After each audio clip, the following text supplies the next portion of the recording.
Hoy es la cuarta sesión del ciclo y agradecemos a todos su asistencia, su puntualidad y sus intervenciones, porque hasta ahora por parte del público ha habido muchas intervenciones.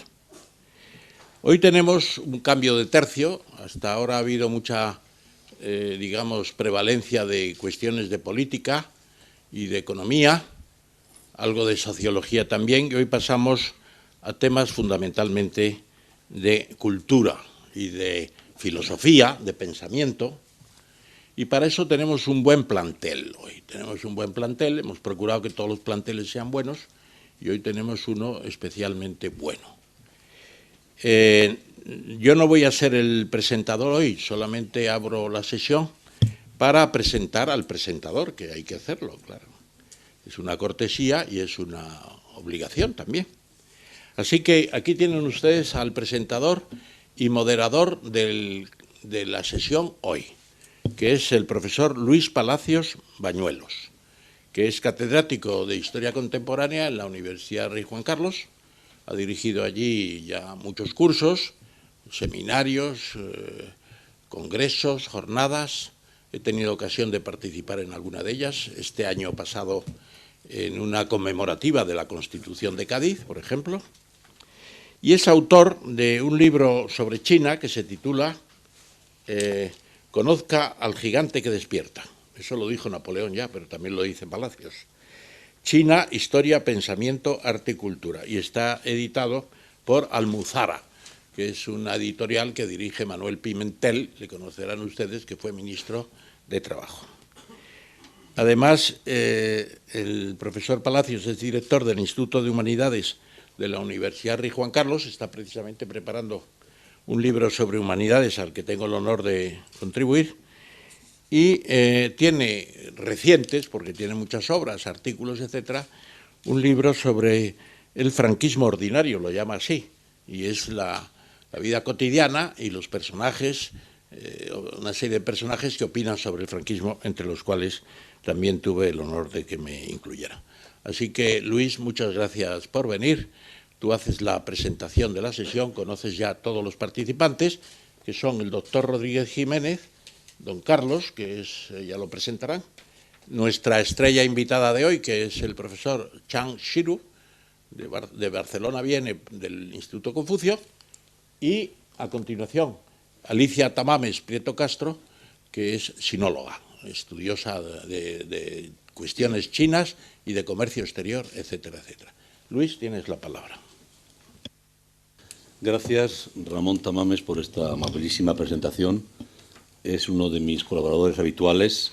Como él bien ha dicho, pues echamos mano de él cuando hablamos de franquismo, cuando hablamos de China, porque, en fin, se nos ha convertido en un sabio ya general. Gracias por esta invitación a este ciclo y gracias también a Mafre, que me posibilita poderme dirigir a ustedes. Hoy toca hablar, efectivamente, de España y China, encuentro de dos culturas milenarias. Pensaba yo qué decir como presentación a la sesión, que tiene, como bien se ha dicho, como protagonista al profesor Shiru Shan, y pienso que lo más importante que nos interesaría aquí destacar muy brevemente es que en esta especie de fiebre que en muy pocos años a esta parte, hay sobre todo lo relacionado con China. Todos los países quieren acercarse a China por razones diversas, especialmente económicas. España tiene mucho que decir y a veces no se conoce. Miren ustedes, que no se conoce, basta leer las intervenciones oficiales de los viajes oficiales del rey, ministros, etcétera, desde el año 78, para observar que a medida que han pasado los años incorporan cosas nuevas de nuestra historia, que sirve efectivamente, la historia sirve para muchas cosas, y lo incorporan para decir públicamente, bueno, España no es la primera vez que se pone en contacto con China. Entonces yo voy a hacer un repaso muy rápido, muy breve, luego se puede ampliar si se quiere, de estos encuentros de dos culturas milenarias, la española y la china, dos culturas que tuvieron sus imperios, dos culturas pues que a veces se trata incluso de comparar. Yo estoy leyendo ahora un libro sobre la victoria de la guerra civil, en el que el autor americano intenta comparar Es decir, ¿qué hicieron los chinos de Mao, o las revoluciones chinas, y qué se hizo la guerra española? Comparaciones dificilísimas en ese caso, pero ¿hasta qué punto se intenta comparar siempre? Bien, lo primero, como punto de arranque, repetir lo que he dicho. China, el gigante que despierta. En el año 7 se habla de la era de China. En el año 9, China va a salvar al mundo. Es decir, son estos grandes cambios. En el año 11, China salvará la crisis la crisis se salvará en la Unión Europea gracias a China, que no fue cierto, como bien sabéis. ¿Qué significa esto? Significa, sobre todo, que hasta ahora apenas sabíamos de China. Y no lo sabíamos porque nuestra formación en la escuela e incluso en la universidad pues era muy escasa, sobre todo lo que no fuera Europa, o en todo caso América. Y es así porque durante muchísimos años, y lo arrastrábamos, teníamos una formación eurocéntrica. Es decir, el mundo, hasta después de la Segunda Guerra Mundial, giraba alrededor de Europa. Y esto llevaba a que nuestro interés fuera realmente, fundamentalmente, Europa. Lo que conocemos como globalización ha hecho que esto sea importantísimo y que China pase a tener un papel fundamental. Y en este contacto, en primer lugar, estaría pues lo que es el descubrimiento de América. Es decir, ¿por qué, sería la primera pregunta, España descubre América y no Asia, y no China? Bueno, pues saben muy bien que fue el viaje de Colón, yo no voy a insistir en ello, y cómo aquellas tierras que se iban a descubrir se van a repartir por una bula papal y con el Tratado de Tordesillas, que hace que una parte, la parte occidental de las Azores, sea dominio de los españoles y la parte oriental sea dominio de los portugueses. Por esta razón, Portugal llega a China antes que España. Pero esto no significa que España no llegara. Es decir, sabemos perfectamente que Colón tenía gran interés por los escritos de Marco Polo y de alguna forma su misión al final fue llegar o intentar llegar a donde había llegado Marco Polo, con lo cual indirectamente está relacionado también con Marco Polo. Esta presencia es especialmente importante, y no hago más que apuntarlo, no hay tiempo para más, con el descubrimiento y ocupación de las islas Filipinas cercanas, como bien sabemos, al continente asiático, a China, con Legazpi en concreto, que significa una etapa en la que, además, los españoles van a estar en contacto con los chinos por el mucho comercio que existía entre China en aquel momento y las costas filipinas, Borneo y costas filipinas, que hace que cuando llegan los españoles, pues efectivamente este contacto se continúe y se concrete en algo importantísimo que vamos a ver enseguida, que sería el galeón de Manila.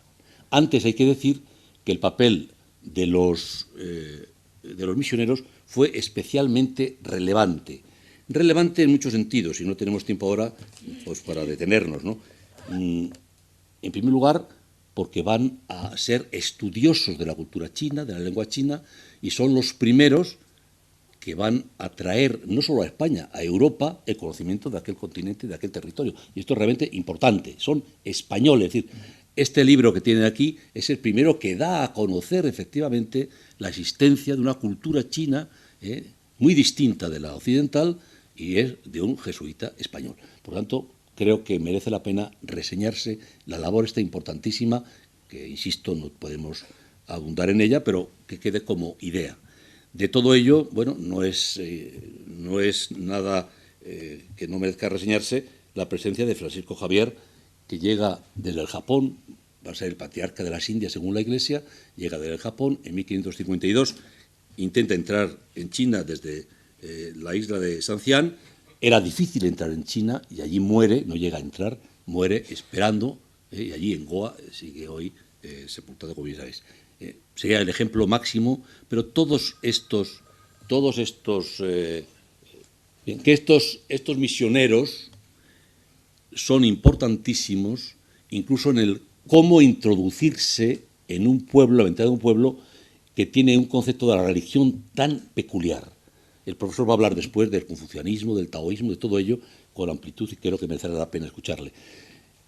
¿Qué ocurre? Pues que habrá una corriente de misioneros que pensarán que, adaptándose a aquellas circunstancias chinas, incluso camuflándose de confucianos, intentarán, como Ricci, intentarán introducirse en algo tan difícil dadas las concepciones religiosas de los chinos. y creando, y Pantoja también, y creando pues unos problemas importantes en el Vaticano, como bien se sabe.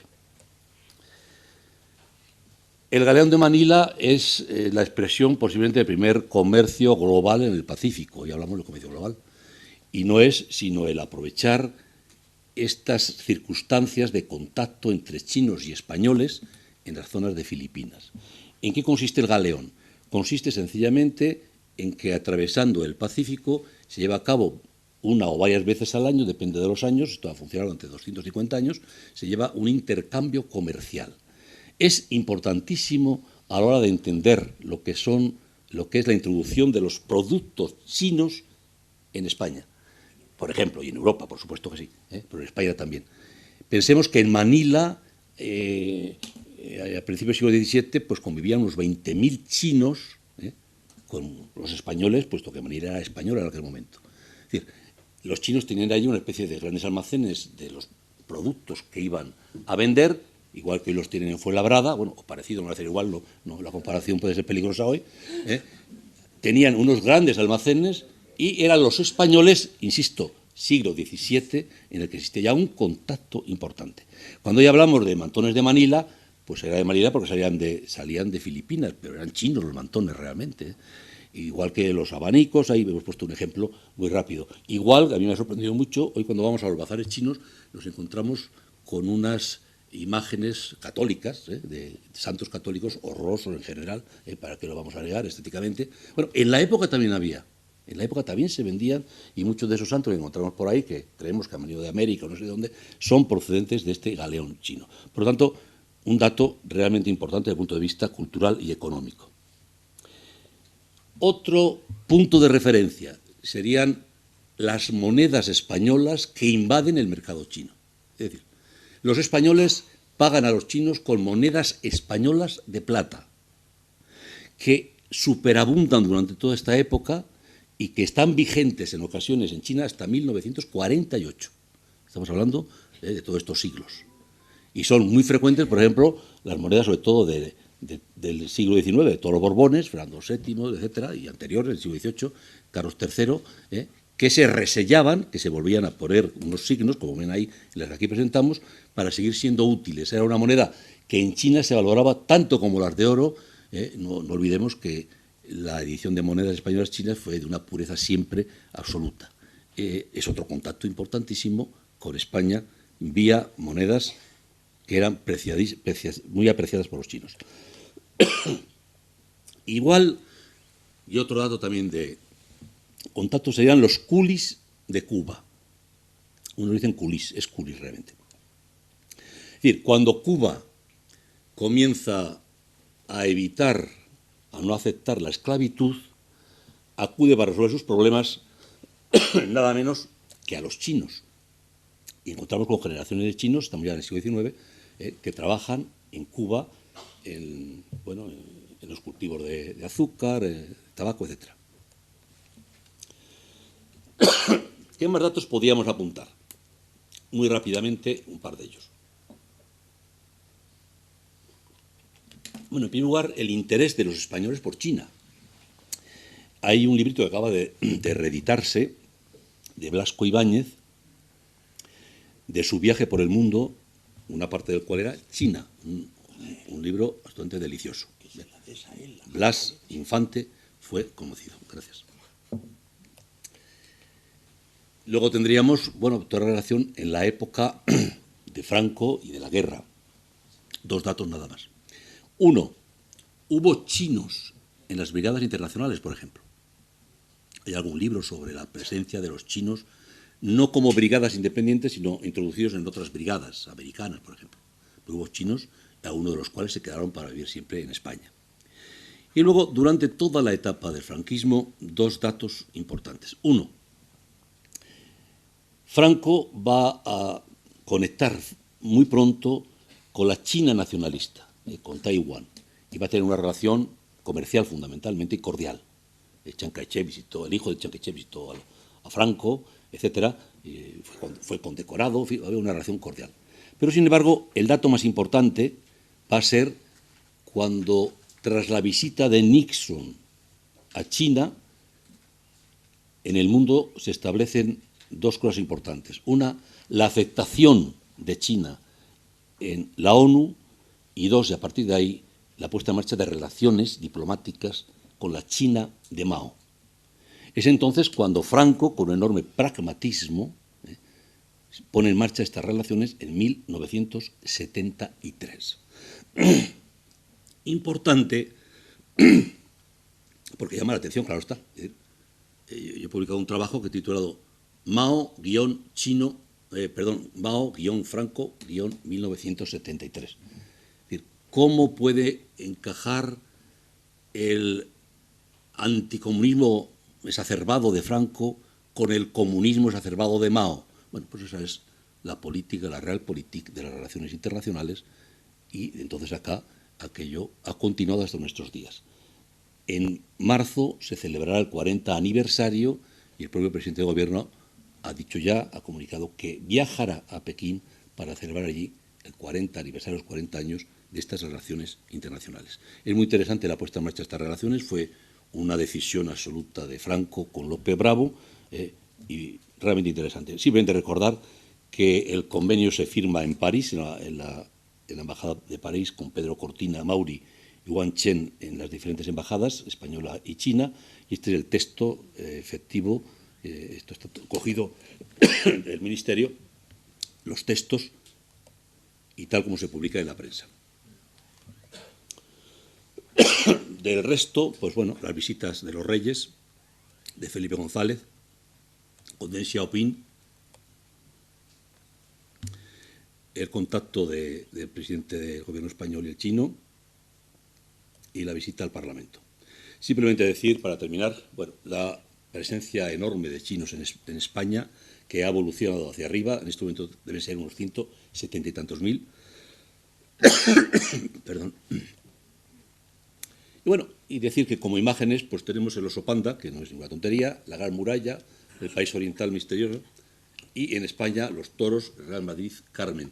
Cuando tenemos y damos cursos a los chinos, es importante recordar esto. Es decir, en España, en China se nos conoce mucho más por Real Madrid que por todo el resto de cosas que queramos decir. Por lo tanto, es parte de nuestra cultura y conviene no olvidarlo.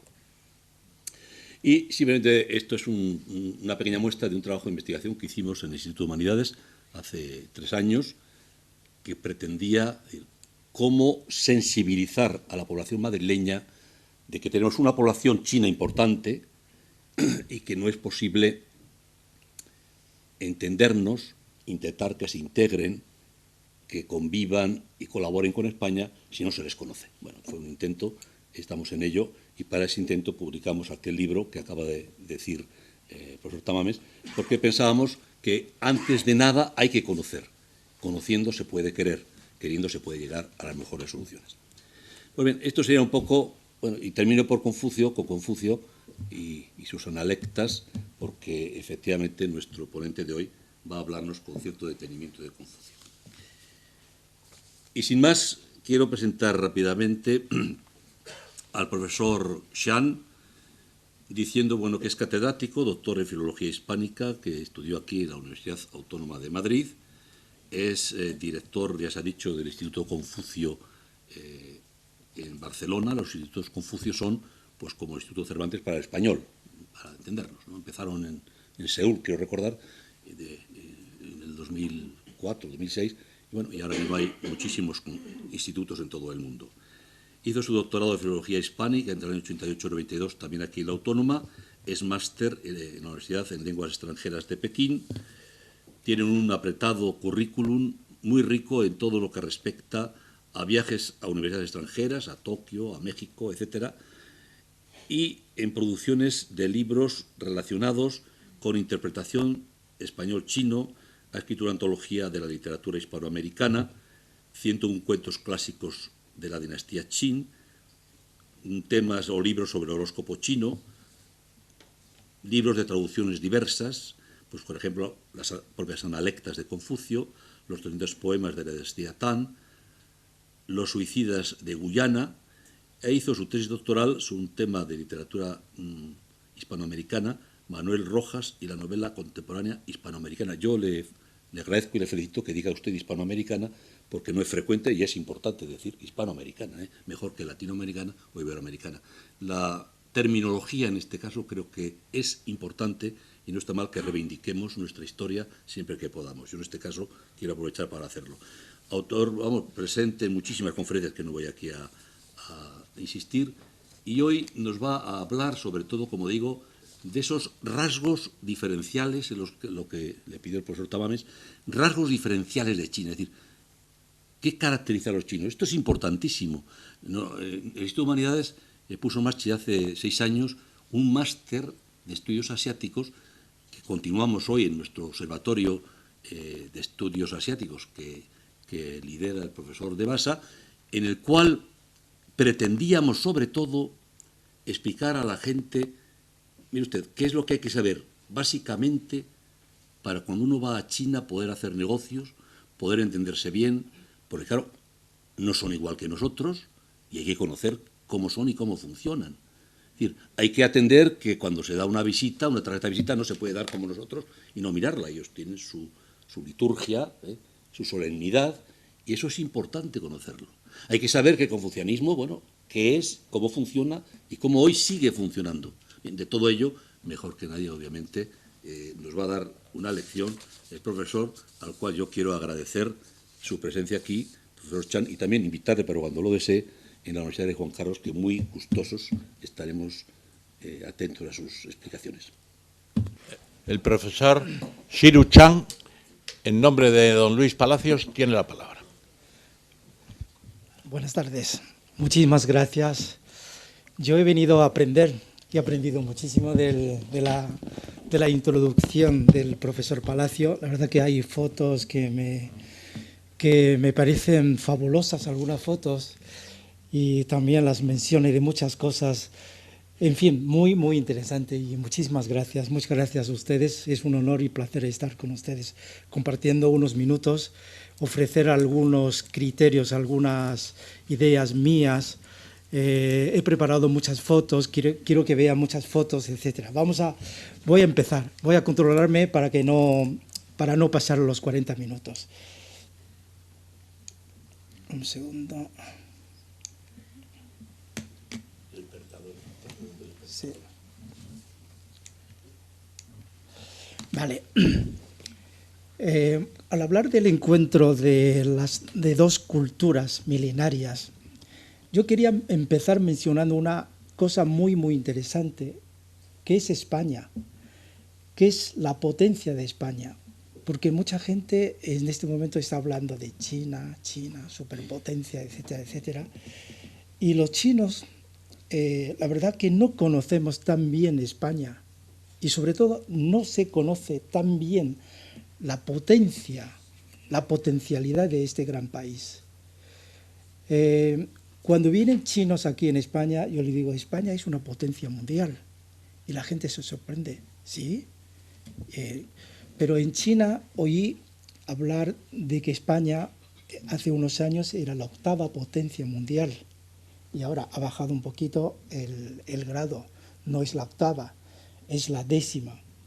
Pero de cualquier modo, España, con la población de menos de medio millón de habitantes, de medio millón de kilómetros cuadrados, es una potencia mundial. Tiene la superficie de una provincia de China, menos población de una provincia de China, pero es una potencia mundial. Cuando esto se los digo a las autoridades, a los chinos, a los empresarios, delegaciones, etc., esa gente se sorprende, claro, pero tiene que saber que están en España, está en crisis, es verdad, pero España no deja de ser una potencia mundial.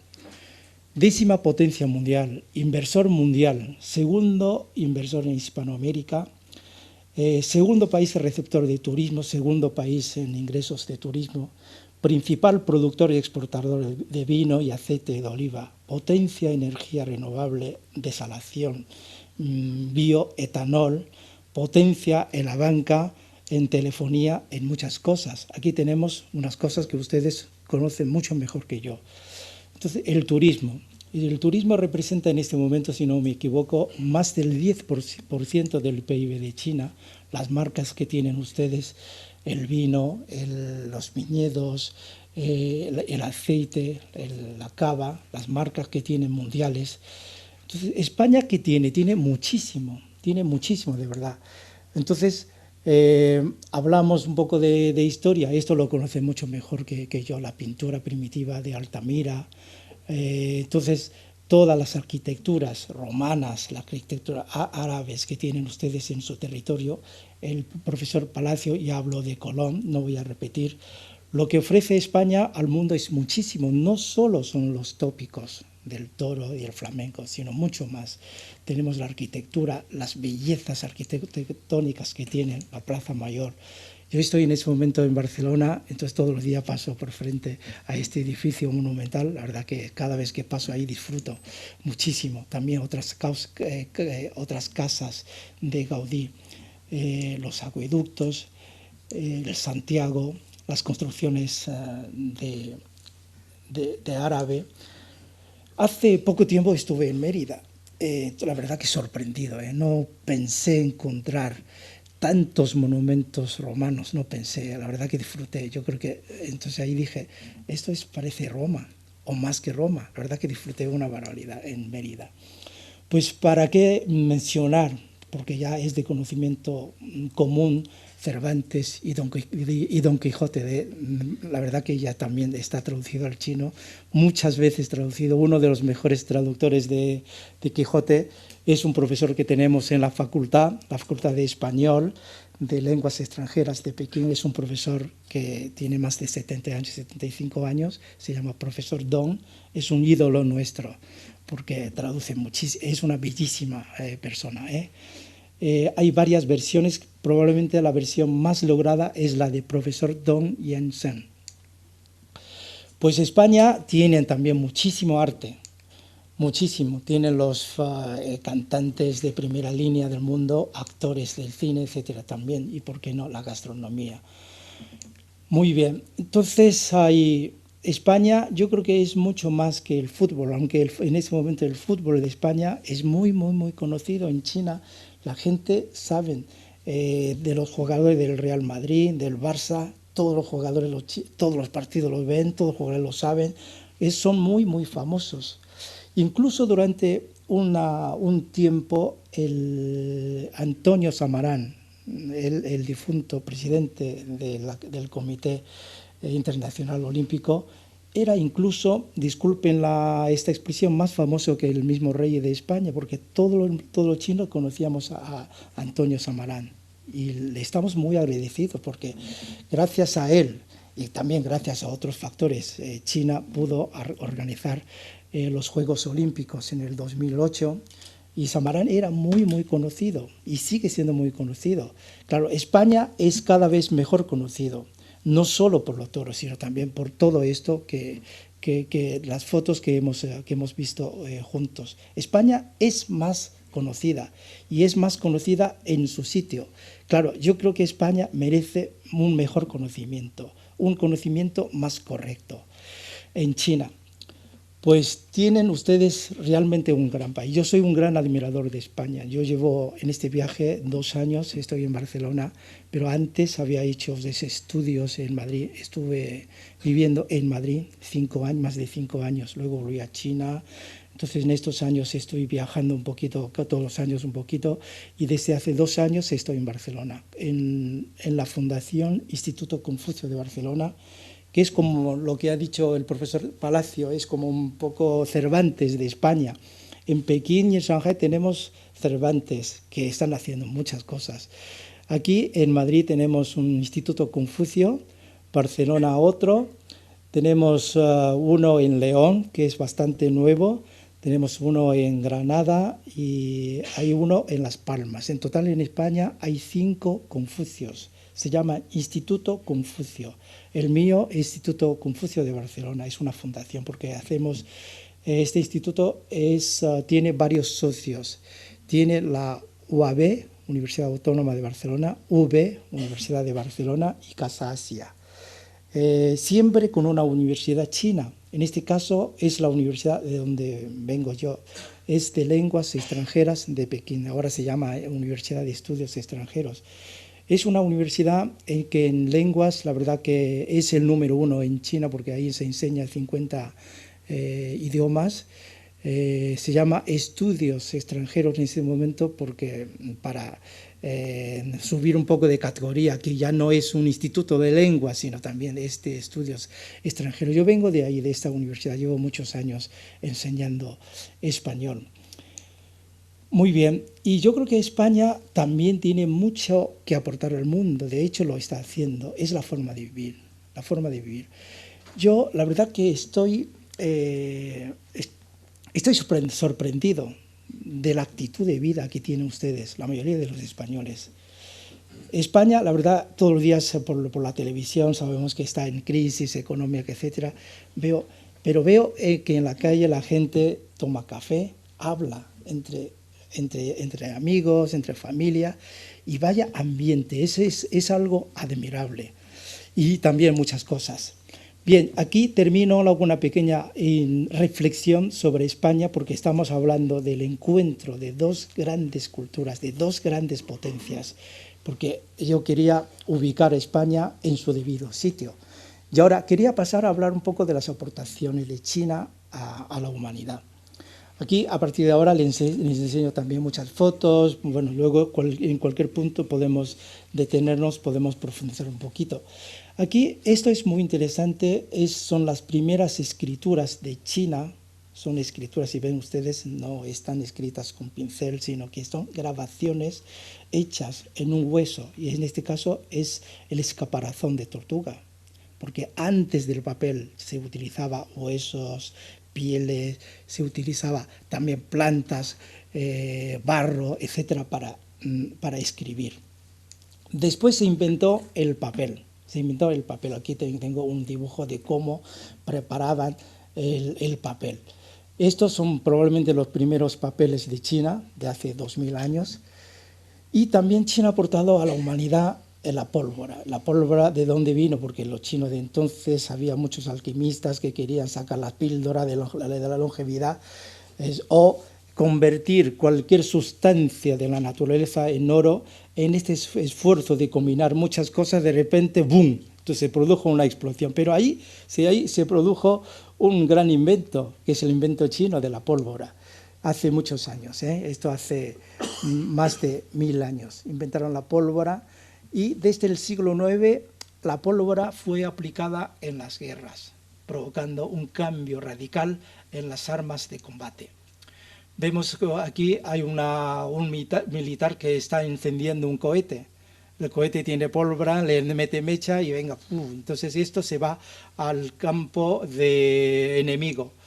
Y también lo utilizaron una especie de cohetes muy bien dirigidos. Esto se convirtieron en armas de guerra.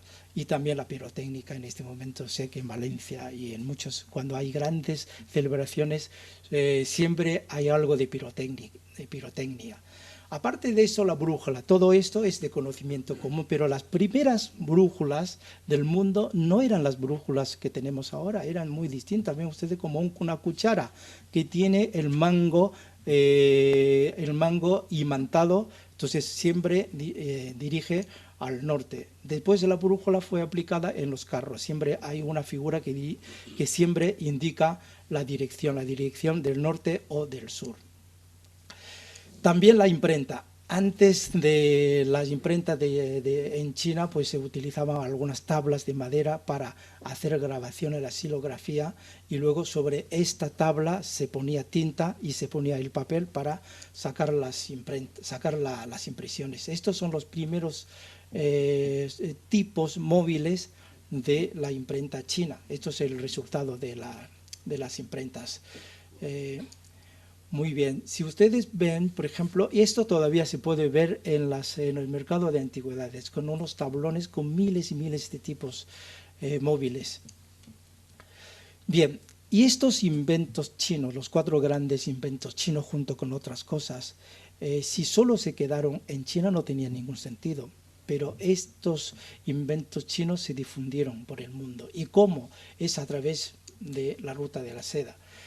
La ruta de la seda, si ven ustedes, tiene 7.000 kilómetros de largo, pasa por Afganistán, Irán, Irak, Siria, hasta el Mediterráneo. Hay de los 7.000, 4.000 en China. Fue abierta hace 2.000 años por un general Zhang Qian. Hace 1.400 años, Xuanzang, de la dinastía Tang, hizo la expedición al oeste y llegó a la India. Y 19 años después trajo las sutras budistas a China. Esto fue un gran acontecimiento. El budismo no es autóctono de China, sino que procede de la India. China tiene una religión autóctona que es el taoísmo. Tenemos dos grandes religiones, el taoísmo y el budismo. Y el budismo no es autóctono de China, sino que procedió de la India. Pero en la India realmente tuvo su prosperidad, su auge, después decayó. En China, sin embargo, se asentó muy bien en China y en China ha prosperado. Después de China ha ido a otros países, a Tailandia, ha ido al Japón, a Filipinas, etc. Y hace 740 años Marco Polo llegó al Imperio Oriental por la misma ruta, la ruta de la seda. Vemos aquí que esta es un gráfico de la ruta de la seda que tiene prácticamente dos rutas, la ruta del sur y la ruta del norte. Las dos rutas eran parte de la ruta de la seda. Bien, y los productos chinos que salían al occidente a través de la ruta de la seda, pues la seda, orfebrería de oro, plata, herramientas de hierro, espejos, artículos de lujo, etc. Y los productos del oeste que entraban a China eran plantas, animales, pieles, hierbas medicinales, especias, joyas, uva, nueces, zanahoria, espinaca, pepino, granada, pimienta, etc. Aquí tengo una foto muy bonita. En la ruta de seda, como era muy desértica, entonces el medio de transporte no eran caballos, sino camellos. Aquí tenemos unas torres. Esto es casi donde termina la Gran Muralla, porque la muralla tiene 7.000 kilómetros, 7.600 kilómetros de largo, empieza en la costa y termina en el desierto Gobi. Esto es una pequeña ciudad en el desierto Gobi, donde acaba la Gran Muralla, después de su recorrido de miles y miles de kilómetros. Son 7.600 de largo, claro, contando las curvas, las subidas y las bajadas, todas las sinuosidades, pero en distancia recta son 3.500. China es un país muy, muy extendido, tiene casi 10.000 kilómetros cuadrados. Entonces, de un lado al otro se puede volar 5 horas. En Europa tiene más o menos la superficie de China, porque en Europa si vuela usted 2 o 3 horas, bueno, pues se puede llegar prácticamente a cualquier punto de Europa. En China, de un lado a otro, son 5 horas de vuelo. Entonces, el medio de transporte en la ruta de la seda, en el camello, ven ustedes mucho desierto, mucho desierto. Entonces, aquí diría puro desierto, aquí está mal escrito, desierto. No solo hay desierto, sino también hay grandes joyas en la ruta de seda. Aquí vemos que dentro del desierto hay hay un pequeño lago, se llama el lago de Media Luna, hay algunas torres, algunas cuevas que luego lo veremos. Se llama Dunhuang. Y Dunhuang es una joya en la ruta de la seda. Se construyó durante 10 dinastías. Las dinastías chinas son muy largas. La más larga dura 800 años y luego hay dinastías de 400. Duró durante 10 años, 10 dinastías, se estaba construyendo, acumulando cosas en esas cuevas de Dunhuang. En total se excavaron 492 cuevas. No son cuevas muy rústicas, sino que muchas de ellas estaban pintadas con frescos. En total hay 45.000 metros cuadrados de frescos. Hay muchas estatuas, 2.000 estatuas.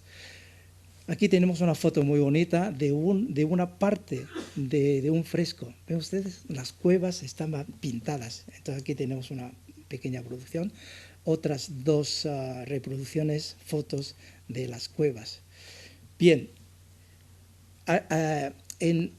ahí no solo las cuevas de Dunhuang fueron descubiertas hacia el año 1900, o sea, muy reciente, hace algo más de 100 años que fueron descubiertas. Tantas cosas, pero tantas cosas estaban, entonces nadie sabía su existencia hasta que hace 1100 y pico de años, en 1900, se descubrieron y no tardaron en llegar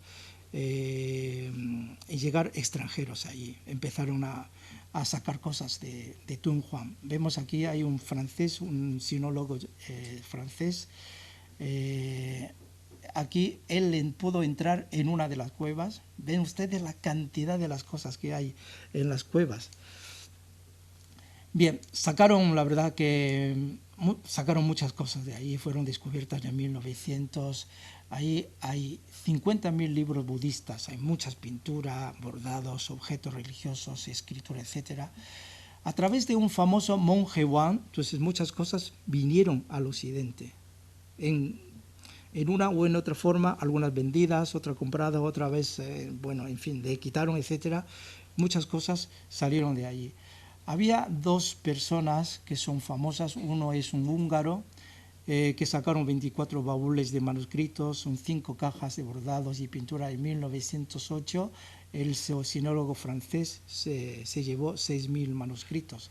Y más tarde el mismo Stein, el húngaro, se llevó otras cosas. Estas son las cosas que sacaron de las cuevas Dunhuang, en este momento exhibidas en algún museo del occidente. Esto es vemos la pintura, la caligrafía y la pintura, etc. Bien, se perdieron muchas cosas en Dunhuang, como igual se han perdido muchas cosas muchas cosas de China. Pero estas cosas han venido aquí al occidente y han podido ser expuestas, coleccionadas y por lo tanto difundidas y disfrutadas de alguna forma. Bien, se calcula que hay más de 10 millones de reliquias históricas que han salido de China, más de 1 millón de objetos de gran valor histórico. Claro, cuando se lleva algo de un país, se lleva de lo mejor. Bien, según UNESCO, hay 200 museos del mundo de 47 países donde exhiben más de 1,5 millones de objetos chinos. Y luego en las colecciones privadas hay una mayor cantidad, son 10 veces en cuanto a la cantidad. Pues están en Inglaterra, Francia, Estados Unidos, Japón, etc. A veces salen ahora arqueólogos chinos, gente de los grandes museos, como ahora tiene mucha pasta, tiene mucho dinero, quieren recuperar de las cosas, de las joyas artísticas de China. Entonces van a las subastas y compran las cosas de mucho valor histórico. Bien, no solo por la ruta de la seda, que es desértica totalmente, sino también por una ruta que llamamos la ruta de la seda marítima. Entonces salieron cosas de China, la porcelana, la seda, etcétera, salieron de China por la ruta marítima también. Estas son las rutas marítimas que cogieron estas grandes expediciones. Llegaron incluso a África, a la costa del este de África. En total se hicieron 7 grandes travesías desde el año 1405, antes que Cristóbal Colón, porque Cristóbal Colón descubrió el Nuevo Mundo en 1492 y China había empezado las grandes expediciones marítimas antes.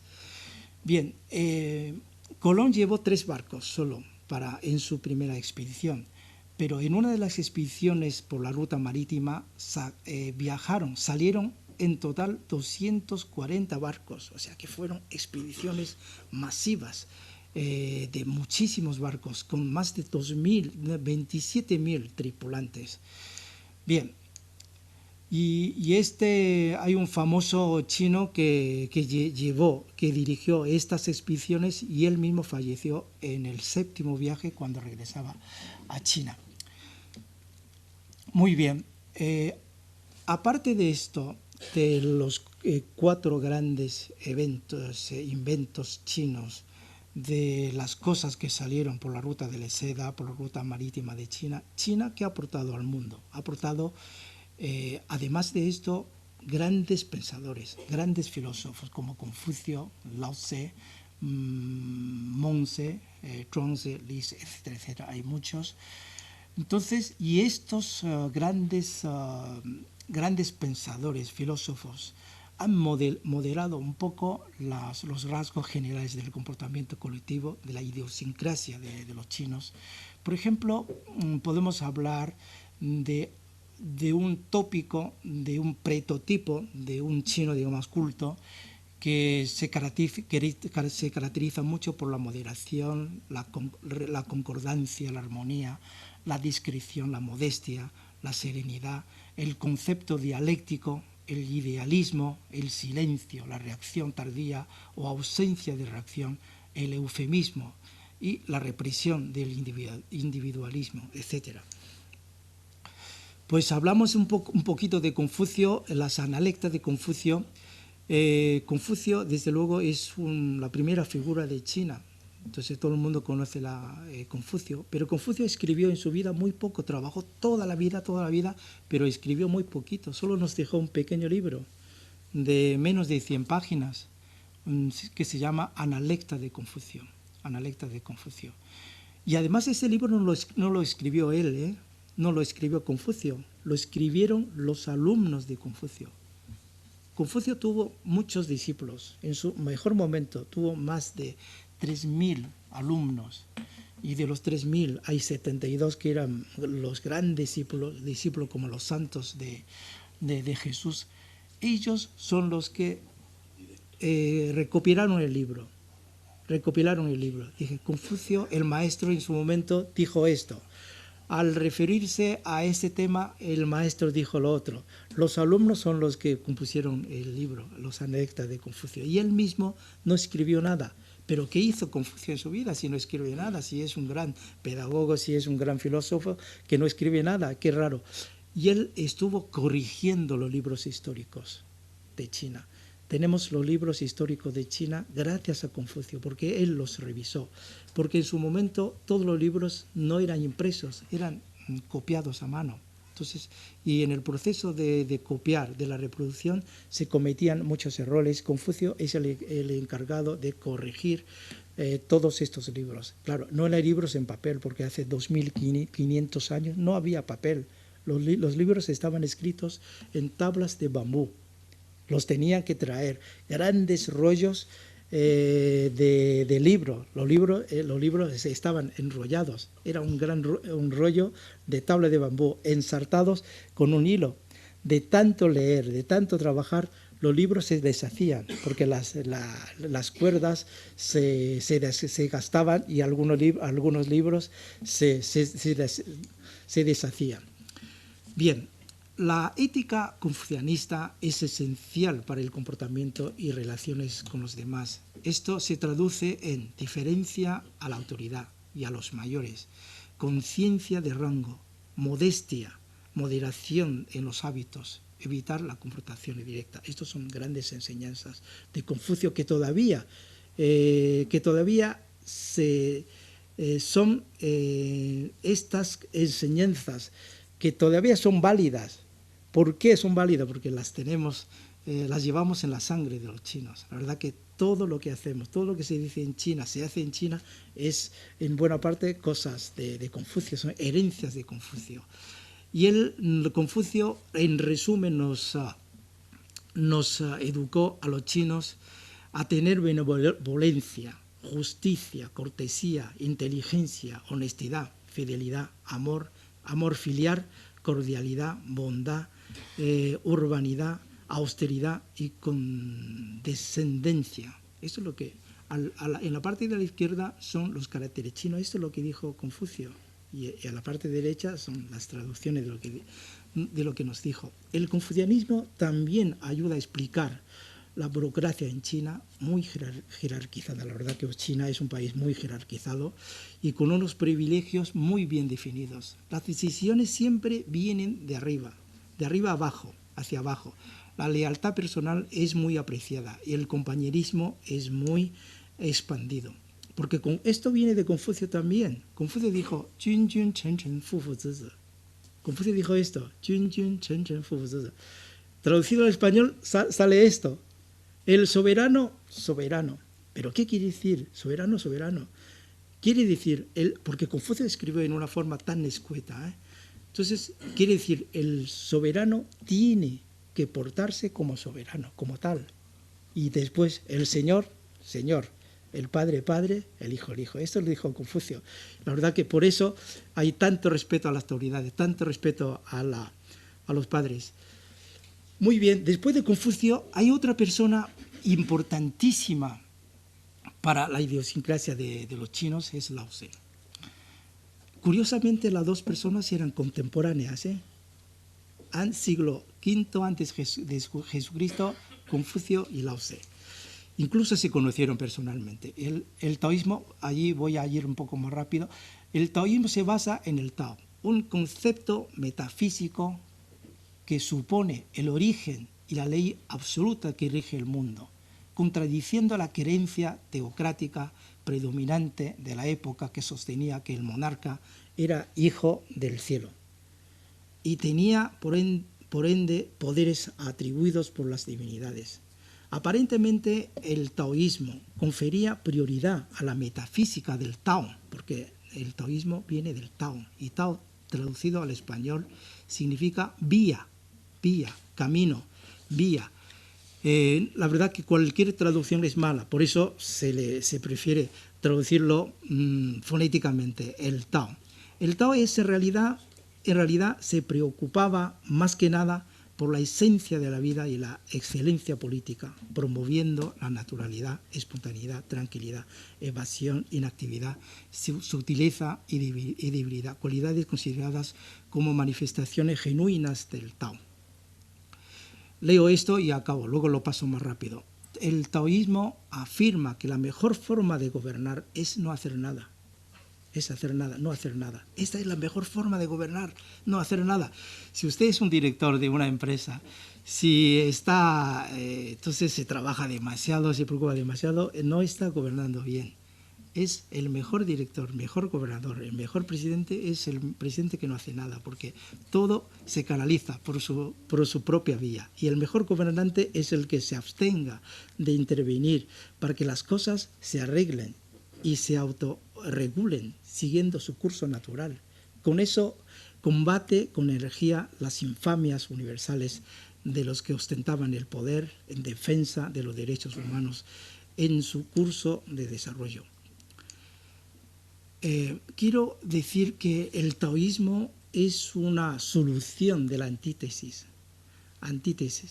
y eso es aportar un enfoque dialéctico para encarar los dilemas de la existencia humana, una actitud más filosófica frente a la serie de dicotomías, la gloria y la humillación, la pobreza y la riqueza, la superioridad y la inferioridad, la dureza y la flexibilidad, la prosperidad y la decadencia, la plenitud y la deficiencia, el dar y el recibir, la conquista y la concesión, etcétera, etcétera. Bien, aparte de Lao Tse y de Confucio, pues en español están traducidos otros libros de la literatura clásica, El arte de la guerra, el I Ching, que significa el libro de las mutaciones, el libro de cambios. Aquí paso a una foto muy bonita, porque una vez Mao en su vida dijo a un presidente americano, cuando en la reunión Mao le dijo: en China, ¿qué tenemos? Nosotros no tenemos nada más que un libro, una novela, El sueño en el pabellón rojo. Este es el libro que ya está traducido al español. Bien, esto es un poco a grandísimos rasgos las peculiaridades culturales de este país. Las diferencias están, por ejemplo, en la escritura y el habla, en las tradiciones, en manifestaciones culturales, el arte, pintura, música, la danza, la caligrafía, la ópera, la literatura, las artesanías, la arquitectura, la ropa, la decoración y muchas cosas. Muy bien, en colores también somos un poco distintos. En colores, por ejemplo, el color rojo a la derecha, en España el color rojo puede suponer la pasión, la tendencia comunista, pero en China el color rojo es el color de la felicidad. El sobre rojo y el sobre que le da el jefe con la propina del año nuevo. Bien, el blanco también en colores es distinto. En China el color blanco es vestido aquí el color blanco es el vestido de la novia. pero en China el vestido de fúnebres es del color blanco. Cuando usted va por el campo ve una caravana fúnebre y todo el mundo va no de negro sino de blanco, hasta las cejas las tenían que poner 2 bolas de algodón. El blanco es el color de luto. Muy bien.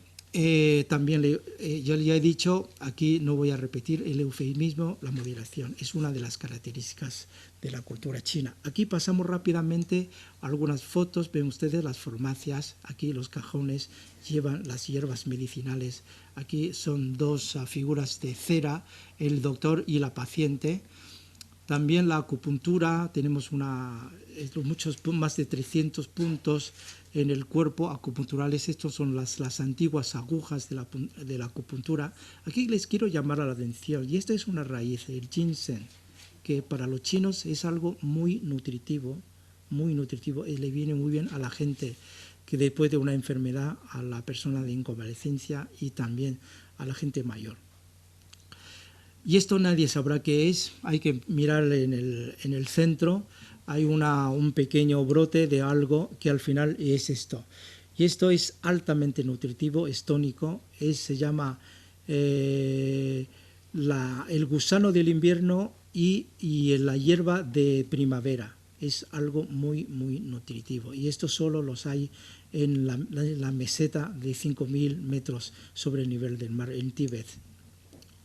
En la arquitectura, la pintura, todo, y también la caligrafía, quiere decir que ese es un país con muy distintos rasgos culturales. Bueno, voy terminando, aquí vemos más fotos, vemos que la caligrafía, no solo la caligrafía, sino también los sellos rojos, porque un calígrafo tiene que ser a la vez un buen grabador de sellos. Aquí nadie sabrá qué es, esto es un espejo de bronce, un espejo. Por este lado nada, este lado solo son grabaciones, pero el otro lado es liso, pues está muy bien. Si es muy plano, brillante, pues puede reflejar la figura. Aquí vemos una bola de marfil que tiene muchas capas, en este caso tiene más de 40 capas, hay que trabajarla desde fuera. Las máscaras, la ópera. Aquí hay una foto interesante, es el actor más famoso de la ópera de Pekín.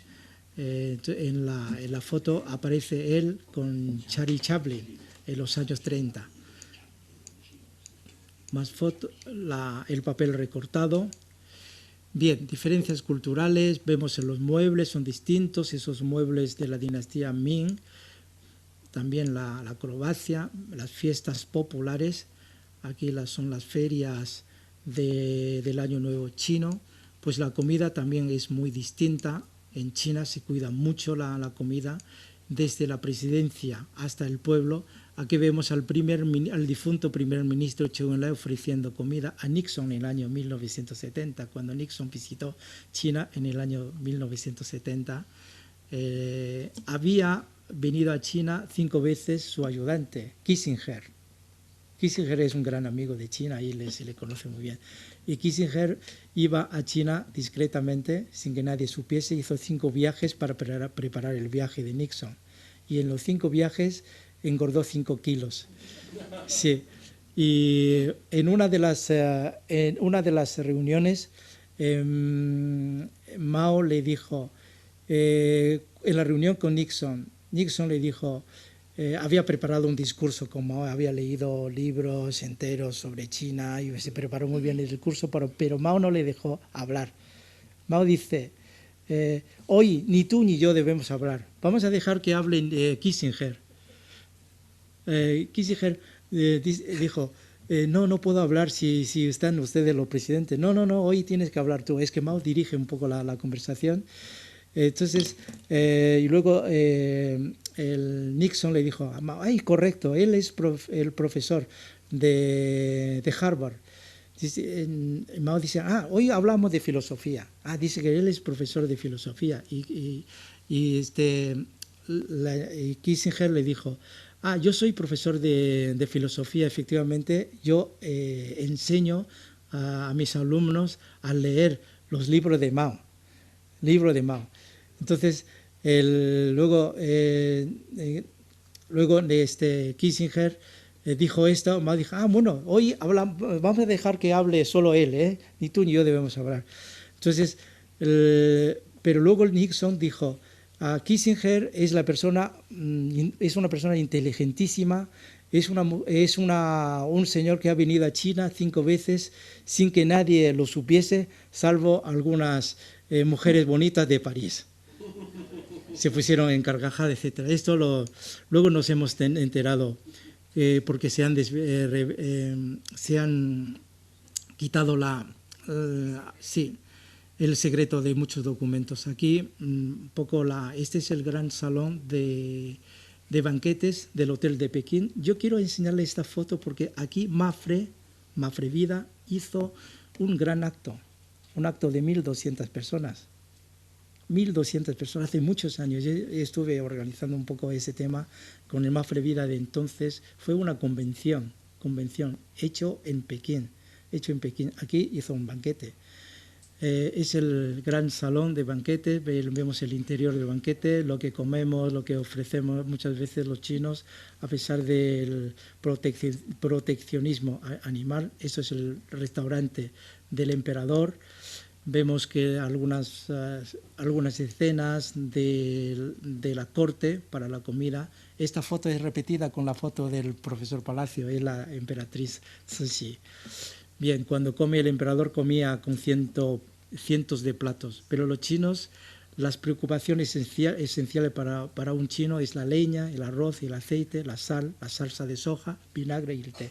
Son las 7 cosas básicas, lo que comemos los chinos. Esto es un huevo de 1000 años, este huevo tiene dos meses, no tiene 1000 años, pero ya está negro, ¿no? Parece que tiene. Esa es la comida del pueblo. Vemos que hay muchas empanadas. Las empanadas están hechas del vapor, tienen relleno de carne o de verduras. La flor de loto, vemos ustedes, muy bonita. Esta es la raíz del loto que en China se come.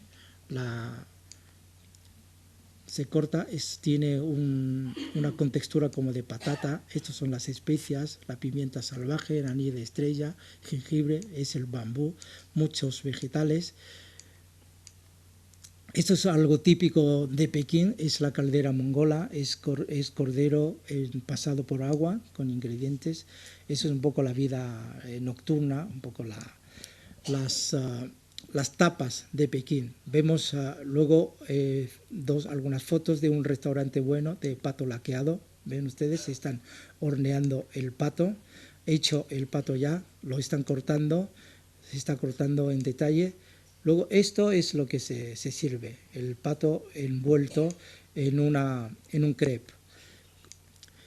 Sí, bueno, en China, después de ver esto, verán ustedes que es un país un poco distinto, o bastante distinto del que tienen ustedes.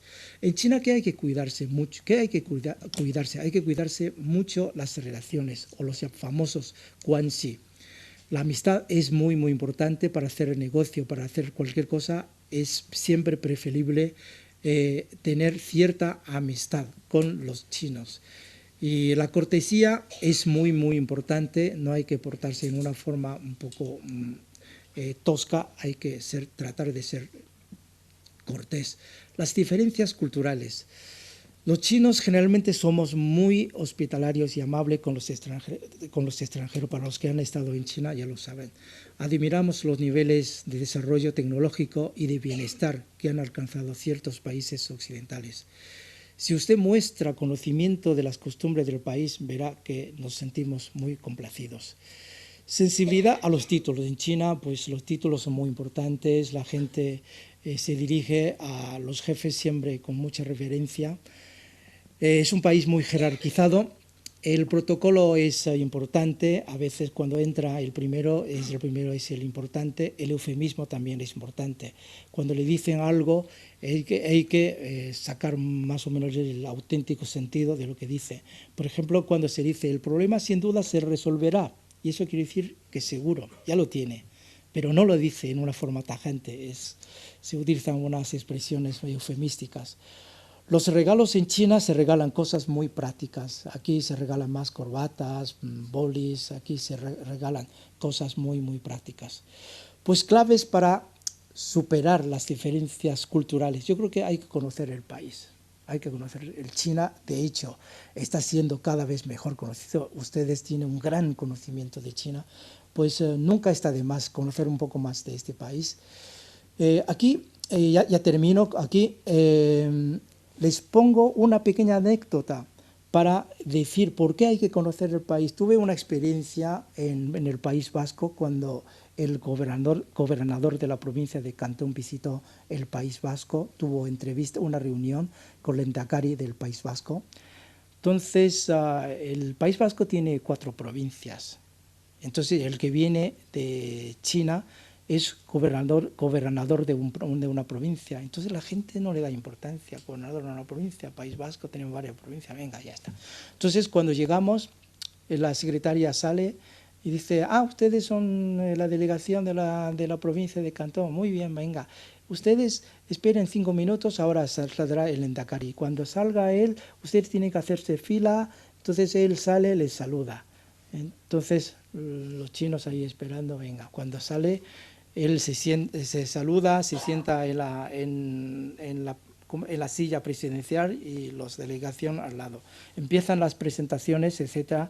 El Lehendakari dice que el País Vasco tiene 2 millones, cerca de 3 millones de habitantes, etcétera, etcétera. Y cuando le toca hablar al gobernador de Cantón, le dice, nuestra provincia no es muy grande, tenemos 70 millones de habitantes. Y dice, me mira a mí el traductor, ¿es correcto lo que ha dicho? Sí, tiene 70 millones. Bien, es un poco el desconocimiento, el desconocimiento. Por lo tanto, conocer un poquito más, a pesar de que ya se sabe mucho, pues la cortesía, la amistad, el humor, la observación, buenos consejos, respeto, cordialidad, antes de los negocios, las relaciones personales. Con esto ya acabo y muchísimas gracias y perdone si haya tardado más del tiempo que me ha asignado. Muchas gracias.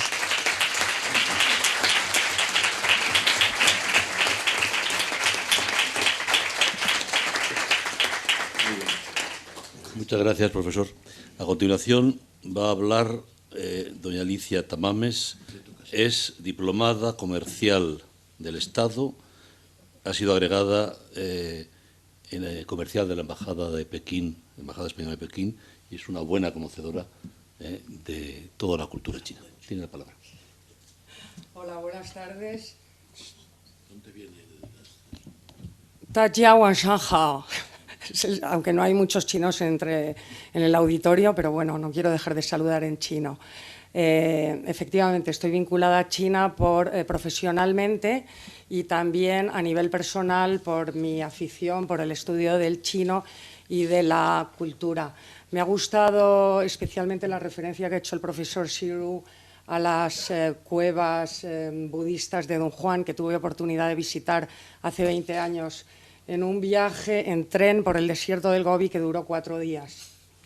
Fue una experiencia verdaderamente interesante. Bueno, comparto efectivamente que España y China, 2 de las culturas más antiguas y relevantes del mundo, tienen actualmente una ocasión histórica para superar siglos de lejanía y de cierto desconocimiento mutuo. Como ya se ha indicado, en el siglo XVI, cuando el galeón de Manila, también llamado Nao de la China, viajaba regularmente entre Filipinas y Nueva España, en lo que fue el inicio de las relaciones comerciales hispano-chinas, China era la superpotencia tecnológica mundial.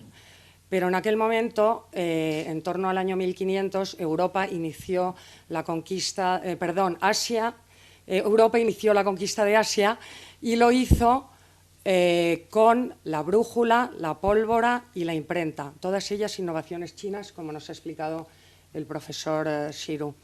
Bueno, a mí me gustaría hacer algunas reflexiones sobre la China actual que están vinculadas a su historia y en algunos casos a cuestiones muy concretas que ya se han abordado esta noche. En primer lugar, me gustaría hablar de la complejidad de China, seguidamente del concepto de democracia, la recuperación de la centralidad y, finalmente, la noción de diferencia.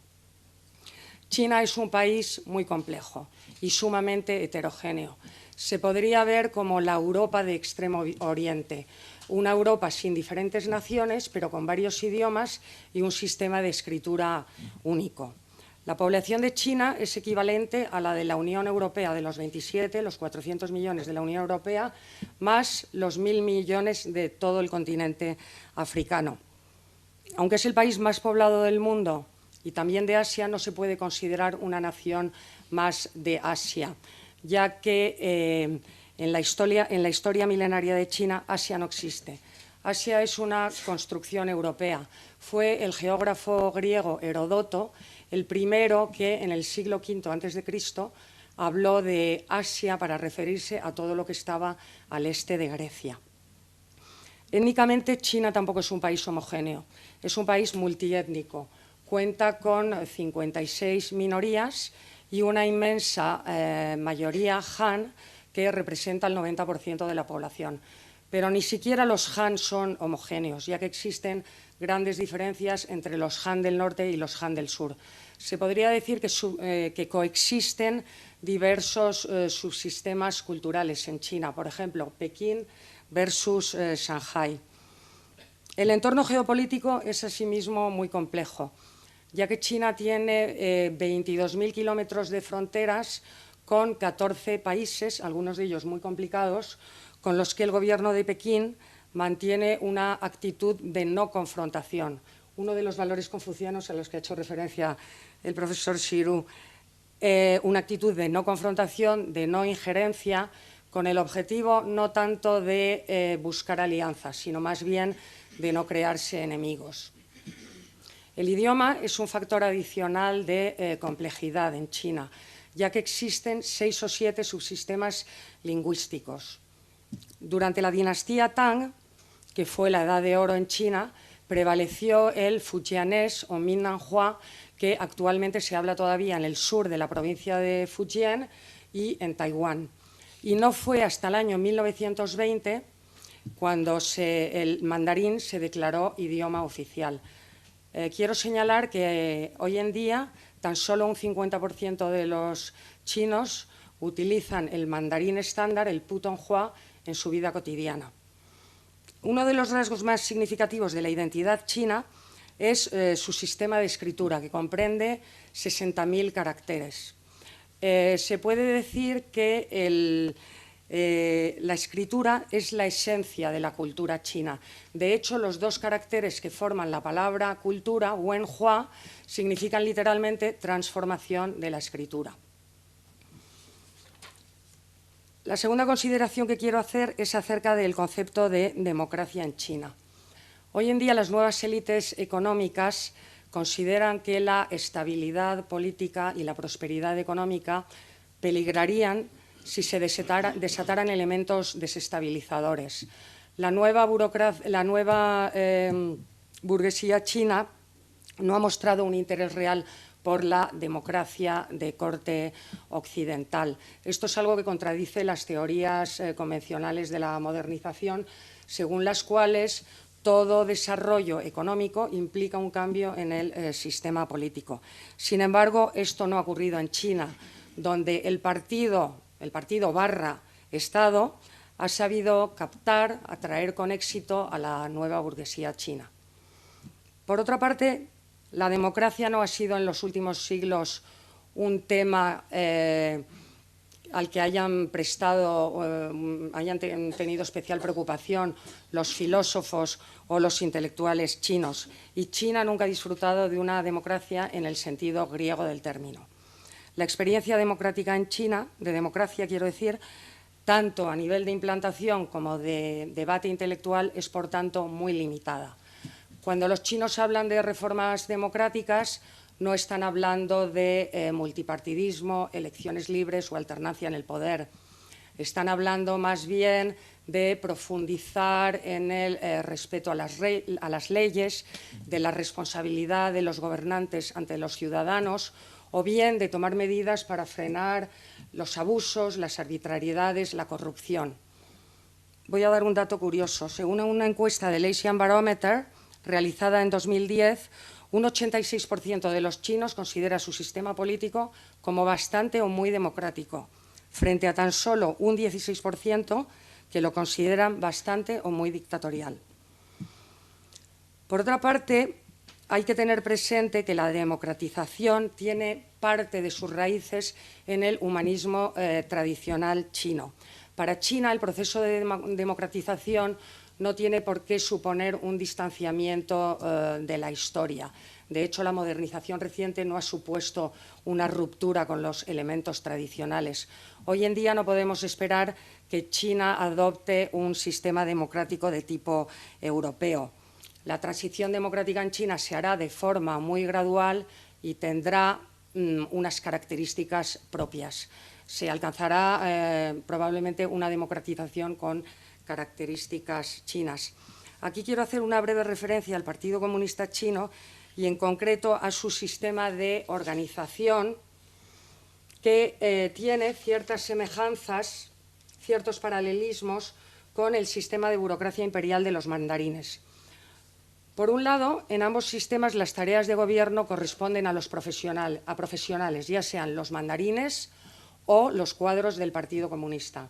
Esta meritocracia, a la que se refirió la semana pasada el embajador Bregolat en esta sala, tiene su origen en el sistema de exámenes imperial, los denominados Keju, que durante más de 2000 años desempeñaron un papel fundamental al asegurar la renovación de las élites de una forma justa y verdaderamente moderna para la época.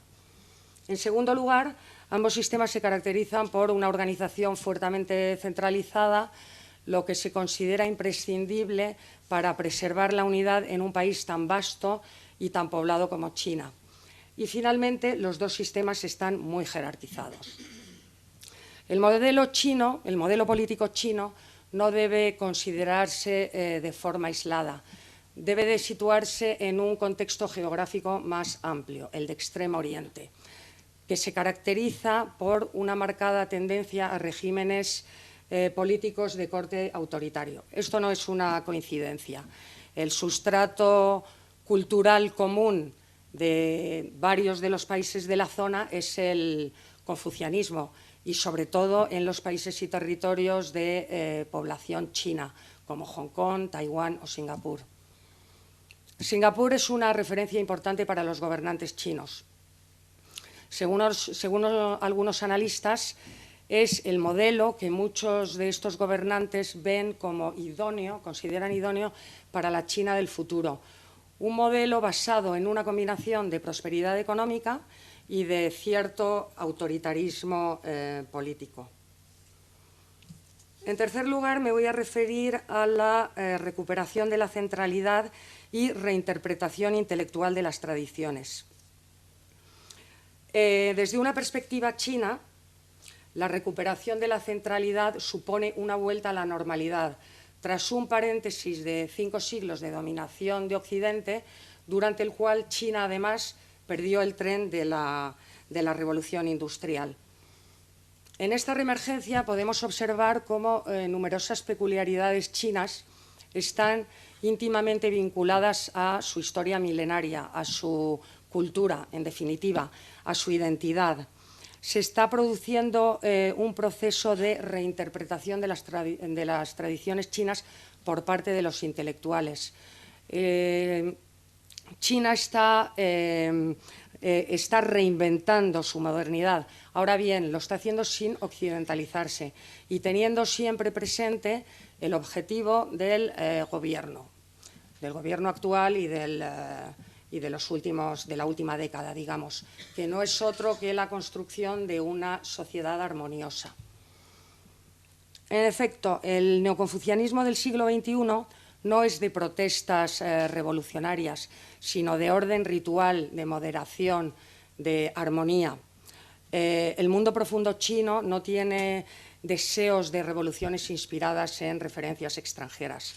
En un contexto chino, la gobernanza y, en general, la visión de las relaciones internacionales está muy influenciado por el Tao de la centralidad.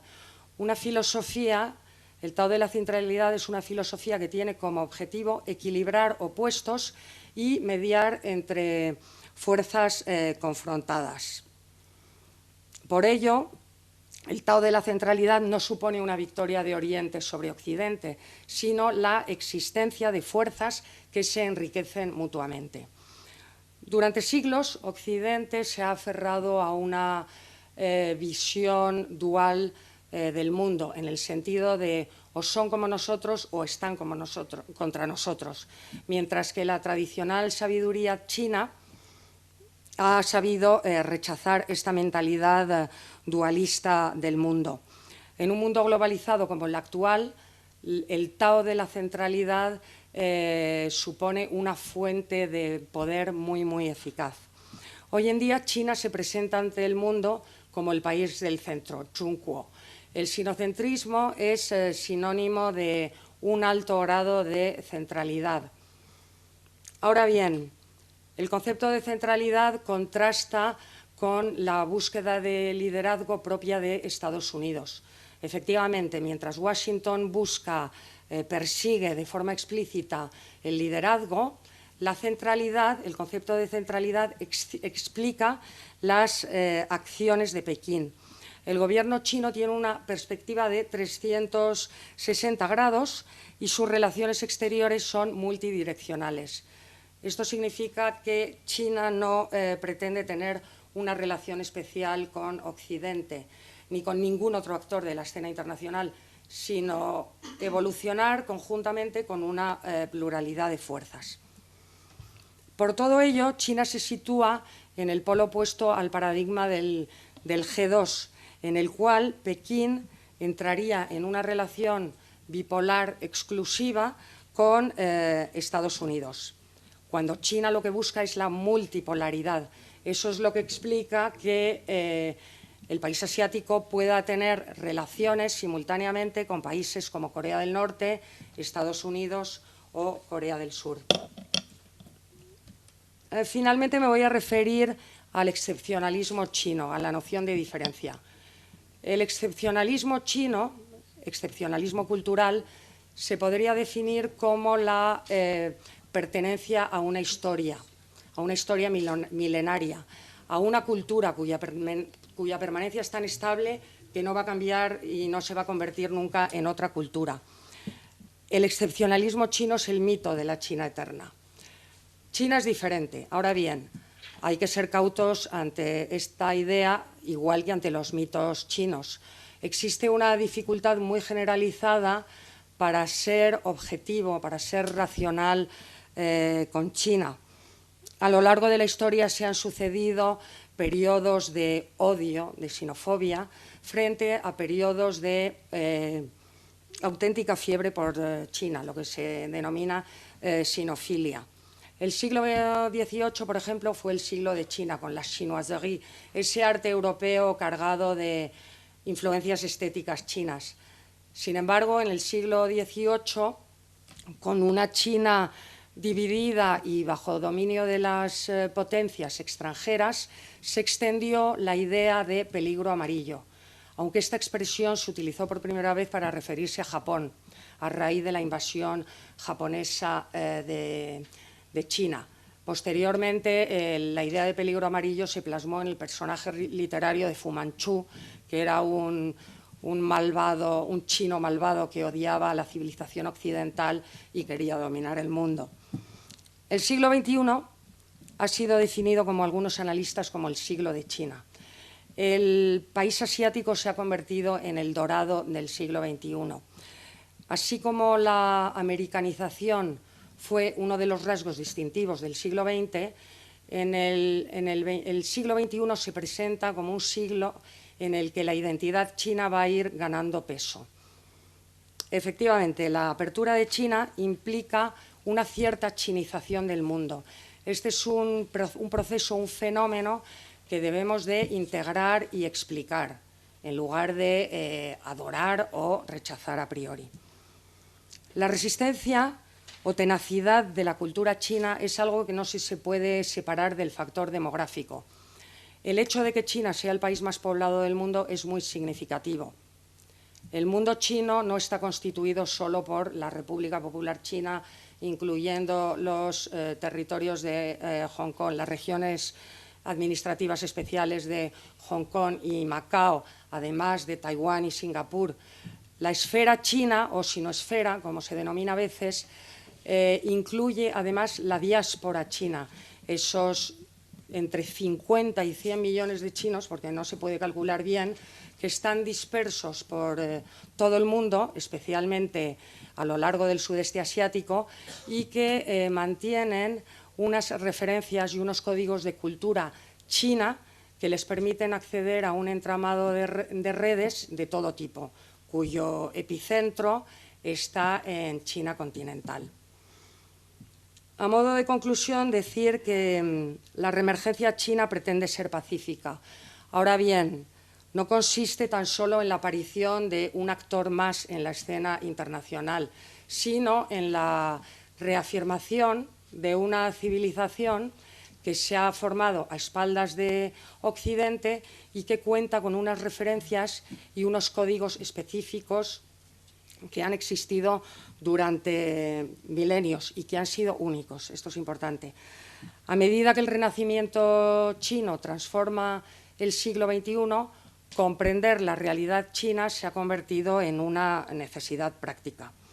En este renacimiento humanístico, los intelectuales chinos se esfuerzan por conectar con el mensaje milenario de las tradiciones. Por ello, se puede decir que China mira al futuro sin dejar de mirar al pasado. Nada más.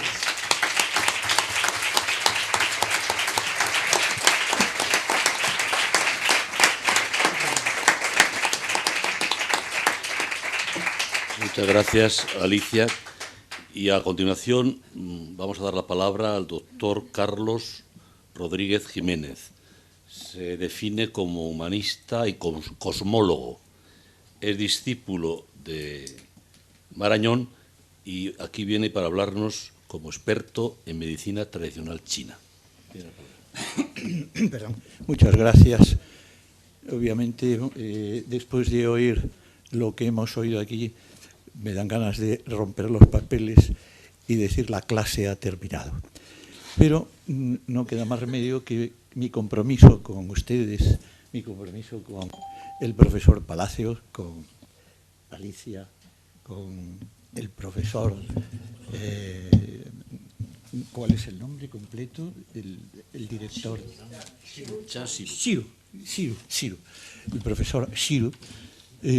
No digamos con el profesor, como yo le llamo amistosamente al profesor Tamames.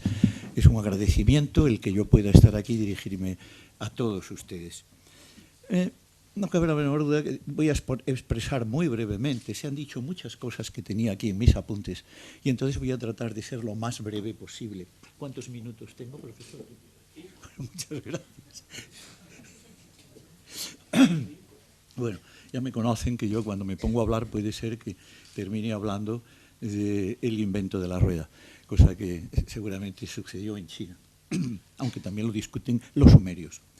España y China, dentro de su contrastada forma de enfocar la vida, son dos polaridades no contrarias, a veces contradictorias, pero también el yin y el yang son contradictorios y se llevan extraordinariamente bien. España, expansiva, China introvertida, representan estos dos extremos de la ética y del comportamiento. Hay una escuela china, que es la escuela de los nombres, que tiene una frase que los define y que es Bai Ma, Fei Ma, que significa caballo blanco no es caballo. No sé si lo he dicho bien en chino. Pero efectivamente muchas veces nosotros hacemos juicios porque no hemos definido bien las palabras o lo que significan en realidad. Y por eso yo quiero decir que al hablar de una parte del humanismo, quiero definir al humanismo que yo entiendo, no humanismo renacentista, cristiano, que son ponerle apellidos, sino el humanismo nacido en la propia raíz humana, el ámbito que abarca cultura, que viene a ser ilustración, civilización, que es comportamiento o filosofía de forma correcta, podríamos decir, existencial, y religión que va muy unida, pues no cabe la menor duda, a peculiaridades ancestrales, a metafísica de comprensión personal o de grupo. China, dentro de su inmensa geografía, 9,5 millones de kilómetros y 1.300 millones de habitantes censados, con temperaturas que oscilan desde 25 grados bajo cero a 50, desde el Tíbet hasta Hong Kong, con unas dimensiones verdaderamente que se nos van. Por ejemplo, Sichuan, la provincia donde ahora se está descubriendo una cultura seguramente tan antigua como la sumeria, Sanxindui, en la provincia, en el condado de Wangang, que es donde nació Deng Xiaoping, precisamente, pues tiene aproximadamente las dimensiones de España. China, hermética, serena, milenaria, siempre se ha distinguido por un respeto a su tradición, a su pasado, a sus mayores en general. Y China, actualmente asociativa, se preocupa de desarrollarse, de modernizarse en aspectos tan concretos, varios. Tratar de fortalecer el campesinado, que no huya, que no haga el éxodo hacia los centros urbanos, a mejorar el nivel sanitario y salubre de toda la nación y, por supuesto, a conservar,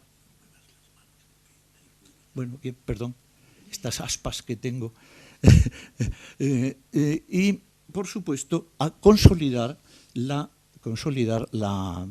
economía que hasta ahora ha desarrollado. Vamos a meternos en lo que yo quiero hablar, que es fundamentalmente esa filosofía existencial, la parte humanista de comportamiento, más que de ilustración, más que de religión. Perdón, no sé, es que no se puede. Vale. La filosofía existencial china parte de un concepto básico. Sí, muy bien, gracias. Parte de un concepto básico, cosmogónico, de una unidad y de un retorno. Cosmos, naturaleza, ser humano. Y esto se perpetúa a lo largo de todas las dinastías, desde los tiempos remotos y míticos del emperador amarillo Wang Ho o Wang Di, o el emperador rojo Shennong 2700 años antes de Cristo. Se continúa toda esta tradición a través de las dinastías que comienzan por la Xia, que es mítica también, y termina por la última Qing, que se continúa con 2 repúblicas y, por último, con la revolución de Mao Tse en 1949. Pues hasta ahí, y aún ahora, el cosmos representa el origen de toda la existencia. Todo lo que está debajo del cielo, prodigios, presagios, pintura, montañas, medicina, arte en general, todo depende del cosmos. Y durante este tiempo, pues así ha vivido hasta que, de alguna manera, en una época de crisis, precisamente, en una época de crisis muy fuerte, como es la de primaveras y otoños, allá por el siglo VI, octavo, quinto antes de Jesucristo, surge, mientras había combates verdaderamente despiadados. La época de primaveras y otoños se siguió con la de los 10 reinos combatientes. Pues surgieron escuelas filosóficas tratando de solucionar o dar una opinión sobre este tema. Hay que tener en cuenta que cuando nosotros estábamos recibiendo aquí a los romanos que habían llegado 200 años antes de Cristo para echar a los cartagineses, la dinastía Han, la brillante dinastía Han, tenía 2000 años de antigüedad. Es decir, que genéticamente China nos gana por unas cuantas cabezas en ese sentido. Bueno, pues en esta época surgieron, como se ha visto aquí, cantidad de escuelas filosóficas, pero resumidas en 2 importantísimas, que son la confucianista y la taoísta. Confucianista, se conoce, es antropocéntrica, taoísta es cosmocéntrica, no se fija demasiado en el hombre, se fija en lo que puede realizar el hombre referido a una espiritualidad, a un comportamiento cósmico que es de dónde se viene y a dónde se va. Lao Tse y Sun Tse, que también en el siglo V y IV antes de Cristo, plantearon el vivir en la naturaleza, vivir dispersados, el no hacer para hacer, al fin y al cabo, eso que a veces dan ganas de decírselo a algún líder o magnate, decir, no hagas nada que es mejor. Bueno, pues es una cosa que seguramente pues, ya lo llevaban en la sangre esta cultura china que se pierde en la niebla de los tiempos. En suma, mientras el taoísmo representa de alguna manera un anarquismo individual, entendiéndose anarquía no en plan de subversión, sino de decisiones individuales, lo que tomó cuerpo y lo que sigue teniendo cuerpo en la sociedad china es el confucianismo. Confucio nació en un estado, en el estado de Lu, que pertenece a lo que es hoy la provincia de Shandong, y creó una serie de escuelas filosóficas. En resumen, ya se dijo aquí, de una forma mucho más brillante de lo que yo pueda decirlo, que la filosofía general de lo que es el confucianismo. Pero yo lo resumiría en 3 palabras que tampoco sé muy bien pronunciar, que son el Ren, el Li y el Shu. Ren es humanismo, generosidad, amor, ayuda, compromiso con el prójimo y con uno mismo. Li es ese sistema de urbanidad, de liturgia, de reverencia, de comportamiento, de cortesía, que nos explicó perfectamente el profesor. Y Shu, que es lo de reciprocidad, que también se expresó a mí. Entonces, en estos 3 conceptos se puede resumir la filosofía de Kung Fu. Entre los discípulos más directos de Confucio son 2. Uno es Mencio, que es el que va a seguir la línea tradicional de Confucio con determinados retoques, y Xun Zi, que este es el primero que dice que, bueno, el ser humano es bueno, pero hay que ayudarle a ser bueno. No se puede decir simplemente benevolencia, reciprocidad, liturgia, es decir, cortesía y urbanidad de expresión, sino que hay que decirle determinadas reglas. Y luego, 2 discípulos el citado Xun Zi fueron Han Fei y Shang Yang, que estos decían, no, el ser humano es malo, y como es malo hay que aplicarle las reglas, no se le debe dejar leer, los únicos que deben de saber leer son los del gobierno, los militares y los legistas, y como hay gente buena, de esas no nos tenemos que preocupar, así que quememos todos los libros, todas las láminas de bambú, que debían de arder mejor que libros, y dejaron pues a la corte de Shi Ji-Guangdi, que es el emperador de los famosos guerreros de terracota, el creador del primer imperio de la dinastía Qin, pues lo dejaron sin libros, sino pues con la única biblioteca, la del Palacio Real. Claro, todo esto efectivamente va contra natura de ese gen de serenidad que lleva dentro la población china. Y ambos murieron decapitados porque creaban una especie de competencia, más que por su maldad, porque creaban una serie de competencias. Hubo una escuela de Mozi, que era la moísta, paralela a la de Confucio, y otras más, pero concretamente la de Mozi hablaba del amor universal. Y obviamente no tuvo mucho éxito, como puede plantearse dentro de lo que es el ser humano. Posteriormente, allá por la dinastía Song, la dinastía de la comodidad, la Tang, como dijo Alicia, fue la verdaderamente edad de oro. La Song fue la dinastía fundamentalmente de desarrollo intelectual, de desarrollo del arte. Bueno, pues se creó un neoconfucianismo que trataba de unir tanto el budismo como el taoísmo como el confucianismo, lo que se llama sincretismo entre la dinastía Sui y la Song. Bueno, lo cierto es que esto ha ido evolucionando. Hubo tres tipos de escuela: la escuela del principio, la escuela de la mente y la escuela del saber práctico. La que tuvo más relieve es la escuela del principio, que tuvo repercusión en el siglo XX posteriormente. Bien, actualmente el neoconfucianismo está uniéndose a un neo-maoísmo para crear, curiosamente, como me recordó un amigo, Cristian Careaga, el libro rojo de Mao está escrito con cierto estilo literario, contenido no creo que sea exacto, pero de frases, de lo que han recogido los discípulos de Confucio.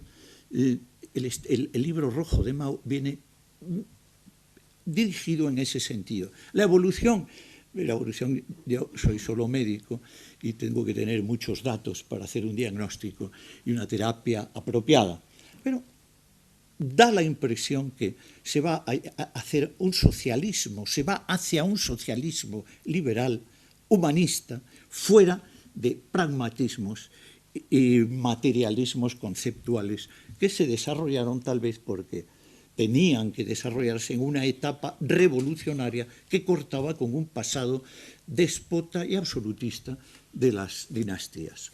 Bien, ¿cuál es el modelo hispánico a todo esto comparado con China? Nosotros empezamos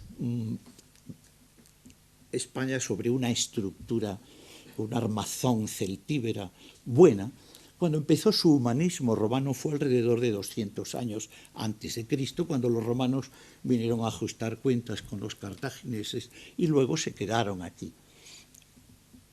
Ebro arriba y Ebro abajo fueron extendiéndose y crearon, pues, lo que nosotros llamamos un humanismo, pero humanismo romano.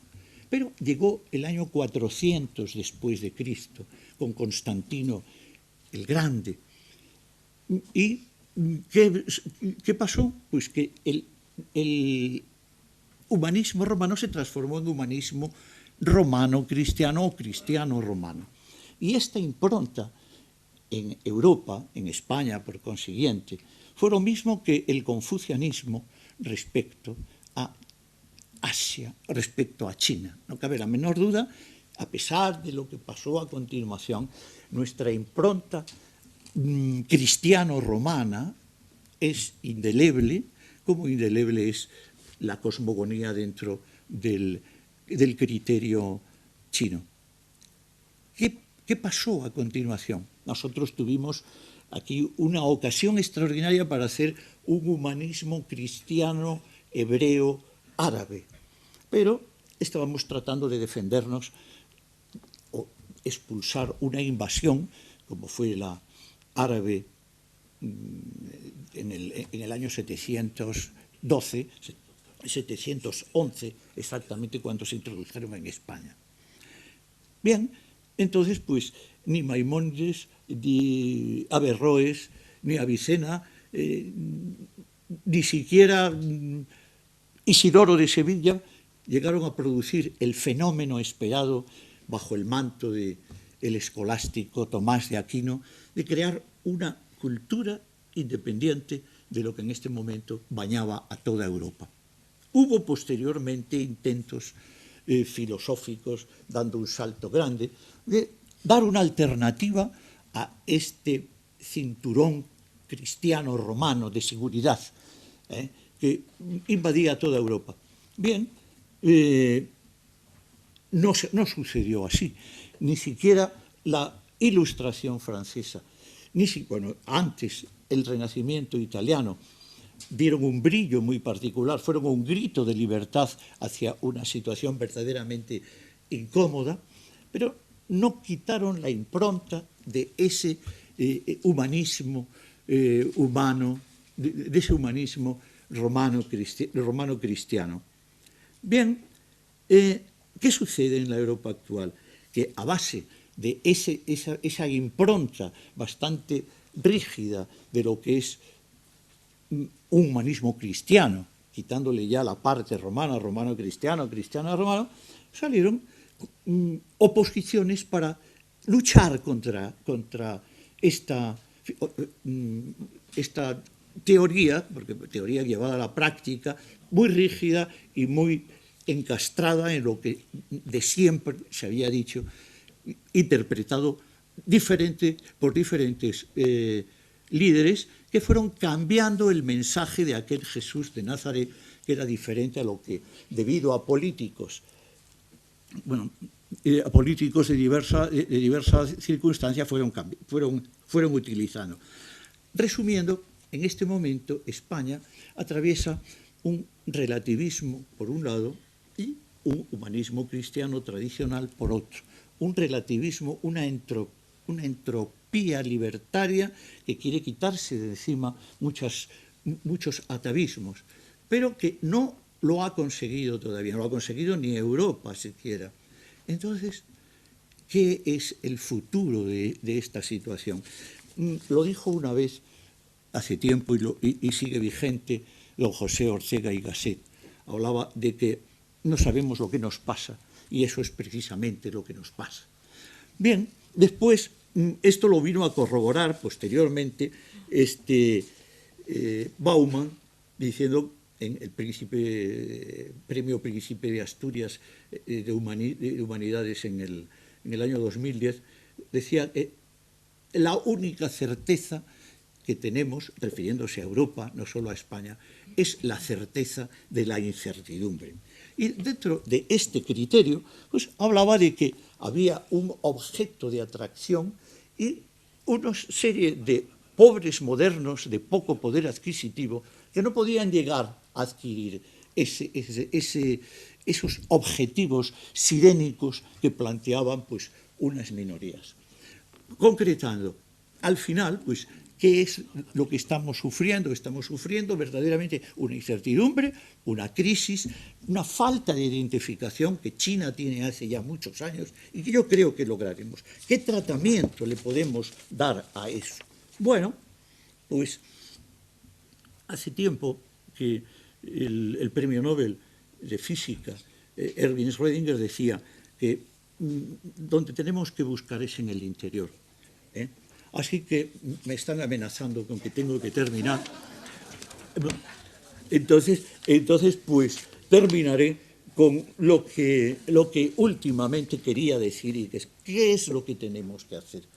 A pesar de todos los pesares, sabemos de antemano que en todas partes pues nadie está exento de padecer codicia, corrupción o descontrol.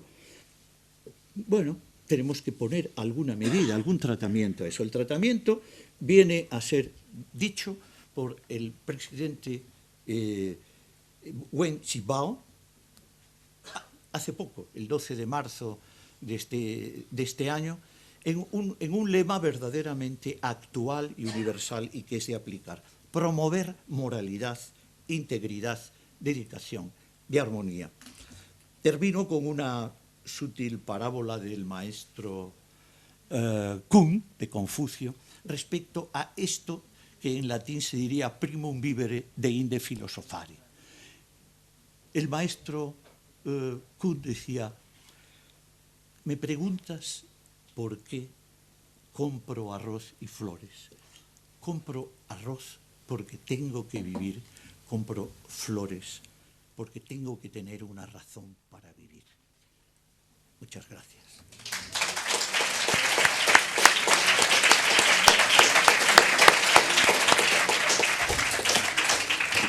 Muchas gracias, Carlos. Perdón por las amenazas, pero soy amenazado también. Me amenazan, amenazo, en fin. Paso la palabra al profesor Tamames un momento. Yo querría decir, a propósito de lo que hemos oído, y no me refiero tanto al profesor Chan Shiru, porque creo que ha hecho una visión más, digamos, aséptica desde el punto de vista de grandes orientaciones, ha expuesto lo que, primero, la grandeza de España, que le debemos agradecer todos, la grandeza de España, y después las grandes aportaciones de la cultura china en todos los aspectos, con especial delectación por el tema de las rutas de la seda, que ha completado también con las navegaciones nuestro presentador, el profesor Palacios. Entonces, eso me parece una gran aportación. Y también me parecen importantes las aportaciones de nuestros dos siguientes intervinientes, Alicia Tamames Prieto Castro y el doctor Rodríguez Jiménez. Pero yo diría que no hay peligro amarillo, y soy muy pro-chino, incluso sinófilo, pero también querría advertir que no es, digamos, una subyugación lo que tenemos que tener por China, sino reconocer los hechos.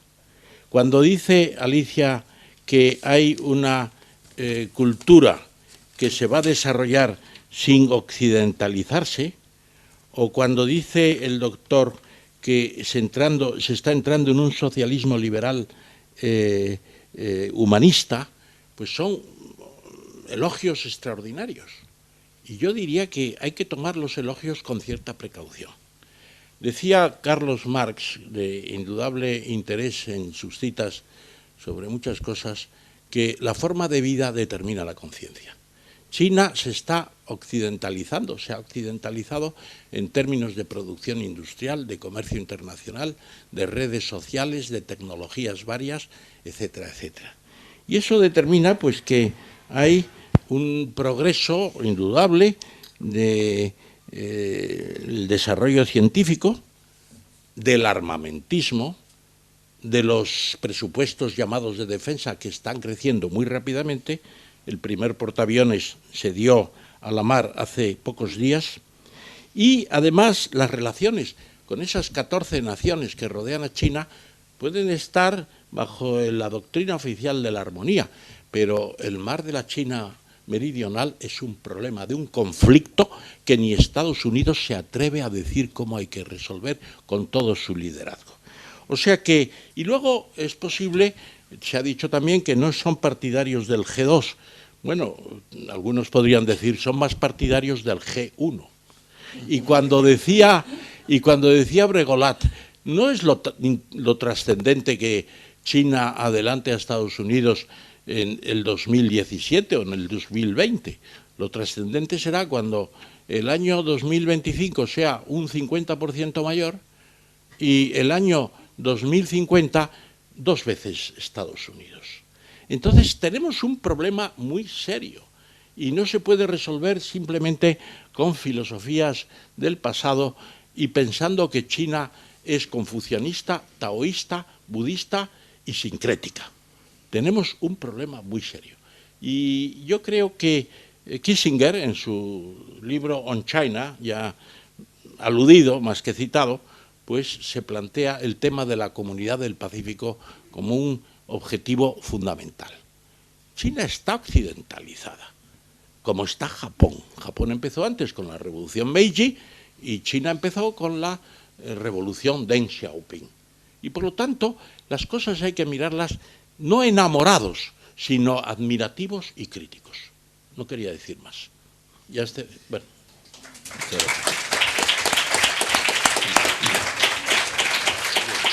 Agradecer al profesor Chang Xiru, al profesor Palacios, a Alicia y a don Carlos su presencia aquí, a todos ustedes su presencia, y recordarles que mañana, martes 23, tenemos Juventud y Proyectos en la China Actual, la vida cotidiana buscando prosperidad y futuro, a cargo de Felipe de Basa Navalpotro, que será presentado por Rogelio Pérez Bustamante y tendrá 2 invitados especiales, Lin Lo-go y Li Dang.